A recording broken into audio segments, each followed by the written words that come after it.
Dando continuidade a esse episódio, primeiro episódio, né, desse módulo, onde a gente vê a luz, a visão do ser humano à luz da história, né, nesse nosso curso, a visão integral do ser humano, a gente estava falando sobre os povos da antiguidade, e que a gente elegeu como uma referência inicial para a gente trazer para a nossa reflexão, né? E esses povos da antiguidade podem ser divididos entre os povos mais do Oriente e aqueles que mais influenciaram a gente do Ocidente, né? Na Antiguidade, no Oriente, eu acho que são a marcação muito forte da Mesopotâmia, né? É considerado também como um berço da humanidade, né? Aquilo que fica entre o rio Tigre e o Eufrates, né? Onde houve desenvolvimento da escrita, né? O Antigo Egito, né? Eu acho que a gente tem uma recordação muito forte, né? Pelas pirâmides, aquilo que carrega fortemente dos faraós, né? E eu acho que o Antigo Egito ele é uma referência realmente muito grande. Os hebreus, né? Assim, aquilo que se destacou, né? Que influenciou fortemente não só o cristianismo, como o islamismo, né? E fundamentou, de certa forma, um campo forte das religiões, né? Em textos fundamentais, os felícios, né? Que é um povo contribuiu extremamente com o desenvolvimento da humanidade, né? Além de outras civilizações importantes, né? Que inclui os persas, né? Os povos chineses, os indianos, né? Então, acho que os primeiros agrupamentos da antiguidade, as cidades, vamos dizer assim, elas estão nesse centro fundamental. E, em particular, os povos da antiguidade, né, do Ocidente, a Grécia e Roma, né, que eu acho que são as duas grandes referências no ponto de vista da civilização do Ocidente, que eu acho que vale a pena, a gente vai comentar bastante aqui, e eu acho que a gente se aprofunda nisso permanentemente até o fim desse curso. Mas eu gostaria de trabalhar, a partir da história, aquilo que eu considero uma das coisas mais importantes, que é a evolução da própria consciência humana. E o que é essa evolução da consciência humana? Ele é um processo de crescimento e desenvolvimento da percepção que nós temos sobre nós e o mundo ao nosso redor. E nem sempre foi igual. É um erro muito grande a gente considerar que a consciência dos seres humanos na atualidade ele seria igual a todos os povos antigos e aqueles que vieram na Idade Média, na Idade Moderna, né? A gente precisa entender um pouco essa evolução e no ponto de vista da consciência, a gente pode trabalhar isso em várias maneiras. E eu optei aqui em trazer uma contribuição assim de um processo evolutivo de diferenciação da consciência.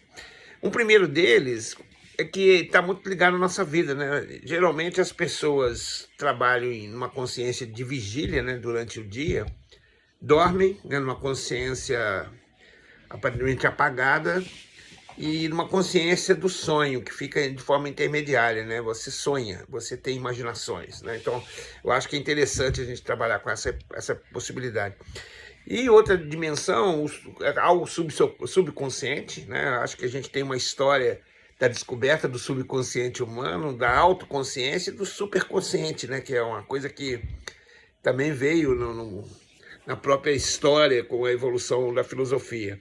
É como se tivesse uma relação de dependência, uma independência e uma interdependência. Mas o mais significativo para mim, e que eu queria contribuir com vocês, é parte de três filósofos que são importantes na história da filosofia, que é Kant, um alemão, Piaget, um suíço, e Panikkar, que é um espanhol. Porque eles deram uma contribuição muito importante na minha visão sobre a consciência. Eles trabalham com a ideia cada um separadamente, né, por razões diferentes do desenvolvimento do ser humano. Um da heteronomia, né, que seria um estágio de consciência onde você não trabalha muito fortemente com a individualidade, mas você trabalha simplesmente com um tipo de autoridade fora de você, seja deuses, seja de outra natureza, onde a sua individualidade é, de certa forma, apagada. Talvez a gente possa ver isso fundamentalmente assim num bebê, né, que ele não tem consciência de si mesmo, ele tem uma dependência, como toda idolatria, como toda hoje a característica de manipulação da individualidade do tempo moderno, né? E a gente caminha isso para uma direção de autonomia, onde o ser humano tem um caráter mais individual, ele é um caráter mais solitário, mas é um momento de consciência onde a gente está se descobrindo a si mesmo e a gente, de certa forma, se distancia fortemente dos outros. Há uma crise de autoridade externa e você começa a garantir uma certa autoridade interna. E você caminha para o futuro numa relação muito que a gente chama de autonomia, que é, na verdade, a partir de respeito da sua individualidade, você construir uma coisa coletiva. E me parece que esse seja o caminho, inclusive, da própria humanidade e do próprio ser humano na sua história pessoal, né? Como bebê, como adolescente, como adulto.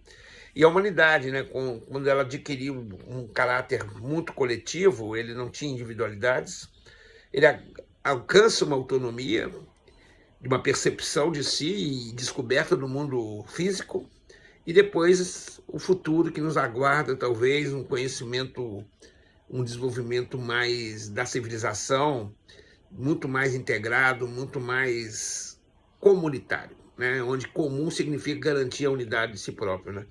Então, essa visão do ser humano é o que nós vamos trabalhar fortemente.